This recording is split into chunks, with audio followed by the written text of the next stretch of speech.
Everyone welcome to our channel exam study tips and solution में। Friends, आज हम लोग बात करने वाले हैं आरआरसी लेवल 1 के एक और पोस्ट के बारे में।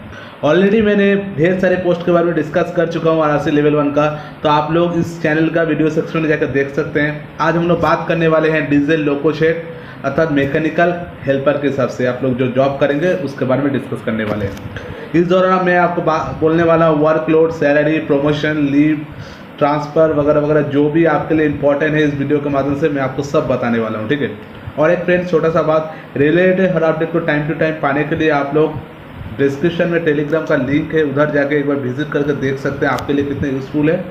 उसके बाद आप लोग ज्वाइन हो सकते हैं। और इस चैनल पर नया है और कम्पैक्ट वीडियो चाह रहे हैं तो आप लोग चैनल को सब्सक्राइब करके बेल आइकन भी क्लिक करके रख सकते हैं। चलिए आज के टॉपिक स्टार्ट कर लेते हैं।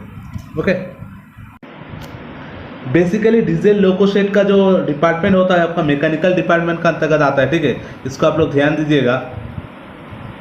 इसके लिए जो मेडिकल स्टैंडर्ड ज़रूरत है आपका B1 होता है। और आपका वर्क प्लेस के बारे में बात करो तो आपका डीजल लोको शेड में ही होता है। बेसिकली जो लोको शेड आपका X1 सिटी के आसपास ही होता है, मतलब डिवीज़न के आसपास, नहीं तो सब डिवीज़न के आसपास ही, मतलब अच्छा सिटी में ही होता है बेसिकली, ठीक है। इसीलिए आपको जो सैलरी है एक सिटी के अनुसार मिल जाता है मैक्सिमम, ठीक है। उसका वर्क एंड वर्कलोड के बारे में बात करो तो जो आपका लोको शेड है ना फ्रेंड्स, वो आपका एक तरह का सर्विस सेंटर है, ठीक है। क्योंकि देख लीजिएगा, आप लोग जैसे कोई भी गाड़ी खरीदते हैं, उसके बाद वो गाड़ी आप लोग कुछ महीना तक, कुछ किलोमीटर तक चलाते हैं, उसके बाद उस गाड़ी को आप लोग रिपेयरिंग के लिए भेजते हैं सर्विस सेंटर में। उस दौरान आपका गाड़ी का कोई भी नट हो, पार्ट हो, चेंज करना ज़रूरी होता है, तो आप लोग का चेंज किया जाता है, उस गाड़ी का पार्ट को चेंज किया जाता है तो उस सर्विस सेंटर में। इसी तरह जो लोकोमोटिव होता है, जो डीजल लोकोमोटिव होता है, उसको भी ऐसा सर्विस सेंटर, सर्विस का ज़रूरत होता है, ठीक है। इसीलिए वो लोकोमोटिव कुछ दूरी, कुछ किलोमीटर चलने के बाद उसका भी सर्विस करना ज़रूरी होता है। इसीलिए वो सर्विस कराने के लिए डीजल लोको शेड में आता है, उस दौरान उसका सर्विस होता है। तो कौन कौन सा सर्विस में कौन कौन सा काम करना है, एज ए हेल्पर हिसाब से आपको ज्वाइनिंग किया जाता है।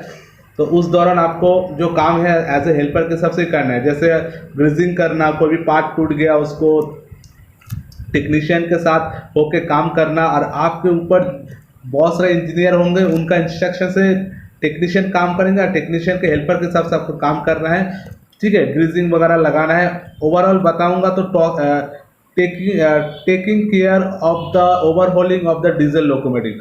एक लोकोमोटिव का एक टाइम पीरियड होता है, इतना किलोमीटर चलने के बाद उसको 100% लोको शेड में आना है सर्विसिंग के लिए, ठीक है। क्योंकि जो पार्ट वगैरह है उसका थोड़ा आप ओवरहॉलिंग होता है, मतलब कोई पार्ट चेंज करके नया पार्ट डाला जाता है, और कोई पार्ट ठीक होने से उसको उसी में रख के फिर से उस गाड़ी को एक टाइम पीरियड दिया जाता है, इतना किलोमीटर, इतना टाइम के बाद फिर से उस गाड़ी को, लोकोमोटिव को फिर से सर्विस सेंटर कराना है, सर्विस कराना है। वो मेंशन भी किया जाता है, एक सर्टिफिकेट भी उस टाइम दिया जाता है, ठीक है।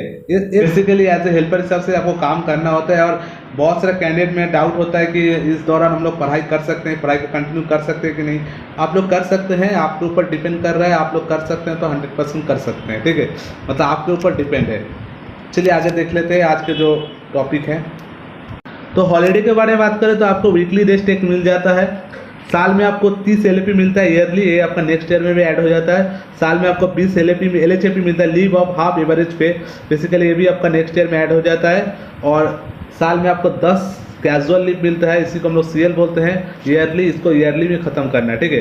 बेसिकली छुट्टी लेने में आपको दिक्कत नहीं होता, क्योंकि इस फील्ड में मैन पावर ज़्यादा होता है, इसीलिए आपको छुट्टी वगैरह आराम से मिल जाता है। ड्यूटी रोस्टर की बात करें तो आपको बेसिकली डे शिफ्ट करना होता है, इसलिए आपका ड्यूटी 8 आवर का ही होता है, और ओवर टाइम करने से ओवर टाइम का सैलरी भी मिलता है, पैसा भी मिल जाता है आपको। ट्रांसफ़र के बारे में बात करें तो आपको बहुत सारा का ट्रांसफ़र होता है रेलवे में। मैं आपको 2-3 तरह का बता देता हूँ। एक तो आपका जोनल ट्रांसफ़र, ये आप 5 साल के बाद अप्लाई कर सकते हैं। और एक आपका डिविजनल ट्रांसफ़र 3 साल बाद आप अप्लाई कर सकते हैं। और एक आपका म्यूचुअल ट्रांसफ़र, कोई भी आरआरसी लेवल 1 का कोई भी डिपार्टमेंट से कोई भी डिपार्टमेंट में आप लोग जा सकते हैं, कोई दिक्कत वगैरह है नहीं, ठीक है। आप लोग आराम से म्यूचुअल ले सकते हैं। प्रमोशन के बारे में बात करें तो बेसिकली आप लोग जब ज्वाइन करते हैं एज ए हेल्पर के साथ जाते हैं, आपका जो ग्रेड पे है 1800 होता है, और लेवल 1 के अंतर्गत आता है, बेसिक पे 18,000 से स्टार्ट होता है। टेक्नीशियन 2 में जाते हैं तो टेक्नीशियन 3 में जाते हैं आपका ग्रेड पे 19,000 हो जाता है और आप लेवल आपका 2 हो जाता है। टेक्नीशियन जाते जाते आपको थोड़ा टाइम लग जाता है। जिनका ITI वगैरह है उनको थोड़ा जल्दी प्रमोशन वगैरह मिल जाता है, और जिनका ITI वगैरह नहीं है उन लोगों को थोड़ा टाइम लग जाए, ऐसे 3 साल भी लग सकता है मैक्सिमम। ठीक है, होने का तो हो सकते हैं, वैकेंसी खाली होने से आप लोग जरूर हो सकते हैं। ठीक है, इसमें कोई ऐसा नहीं है कि आपको 3 साल 4 साल लगेगा, 2 साल में भी हो सकते हैं आप लोग टेक्नीशियन थी। इसके बाद एक सेम प्रोसेस 2-3 साल में लोग टेक्नीशियन 2 2400 GP और लेवल 4 के अंतर्गत चले जाएंगे। टेक्नीशियन 1 आप लोग इसी तरह चले जाएंगे 2800 GP पे और लेवल 5 के अंतर्गत। इसी तरह सीनियर टेक और MCM होते होते लगभग 5 से 7 साल आप लोग लग सकता है, और आप लोग 4200 गेट पे 6 लेवल पे आ जाएंगे। इसी तरह JEE SSC भी आप लोग बन सकते हैं एग्जाम के थ्रू से। ठीक है, सैलरी के बात करें तो बेसिकली जो RRC लेवल 1 का सैलरी बेसिक है जो मिलता है सबको, उस वैसे ही आपको मिलने वाला है। जैसे बेसिक में 18,000 है। DNS अलाउंस प्रेजेंट टाइम में 42% हो चुका है, इसी का 42% कैलकुलेट होता है, 7,560 हो जाता है। HRA आपका XYZ सिटी के अनुसार कैलकुलेट होता है, और आपका जो ड्यूटी होता है बेसिकली डिवीजन नहीं तो सब डिवीजन में होता है, तो एक सिटी में आसपास ही आपका ड्यूटी होता है, तो इसीलिए आपका एक सिटी के अनुसार ही HRA मिल जाता है। जाने आने का खर्चा आपको 1800 मिल जाता है।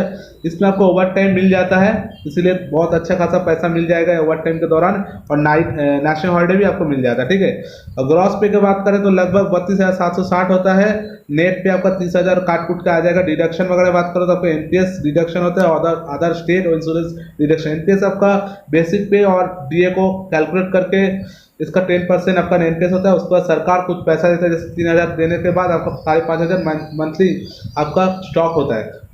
साल में आपको दसरा बोनस देखने को मिलता है 17,951 रुपये साल में आपको देखने को मिल जाता है। फिर जुलाई में आपको ड्रेस बोनस भी 5,000 मिल जाता है, और साल में आपको 2 महंगाई भत्ता, एक 3%, एक 4% देखने को मिल जाता है, और एक जुलाई मंथ में एक इंक्रीमेंट भी हो जाता है आपका बेसिक पे का 3%। ठीक है, ओवरऑल साल में आपका 2,000 के आसपास इंक्रीमेंट हो जाएगा।